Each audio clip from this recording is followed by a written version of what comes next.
আসসালামু আলাইকুম। আমি মোহাম্মদ মিলন মিয়া। আমার বাসা পাহাড়তলী আবুলবিরি 12 কোয়ার্টার। আমার ছেলের নাম মোহাম্মদ সাইফুল ইসলাম, বয়স 16 বছর।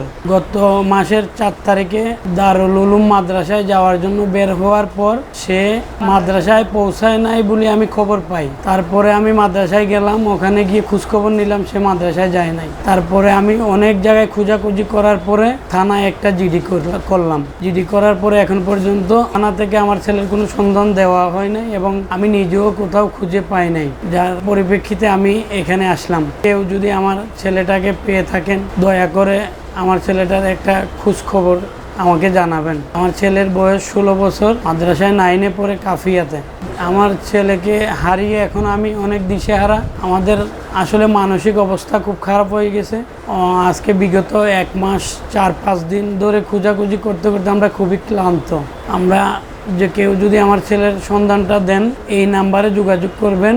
এই ধরনের কোনো নিউজ গরিবেল্লায় ওনারা আর কাছে আইলেই কিংবা আর কোনো প্রতিনিধি কোনো উপজেলায় কোনো জেলাত কোনো প্রতিনিধিসকলের কাছে যাইয়েরও ওনারা থানার জিডি এবং আরানো খবর ছবি এবং তার কোনো নিকটাত্মীয়যোগ্য বক্তব্য ইয়েন ফাটাইয়ের আর কাছে ফাটাইবেন। খনিকিয়াই 1 পয়সা খনিকে আর এখন দিবেন। যদি খনিকিয়ার 1 কোটিও খনিকায় চাই আর হইবেন আর অভিযোগ আইয়ের খনিকিয়া যদি ওনার তো 1 কোটি লইয়ে এন্ডিলে আর অভিযোগ দন আর সঙ্গে সঙ্গে অ্যাকশন লইব এবং আর ইয়েন স্পষ্ট করে আর ইয়েন বেগুনের ওয়াজ ওনারা বেগুন ভালো তাইবেন, সুস্থ তাইবেন, C+ টিভির সঙ্গে তাইবেন।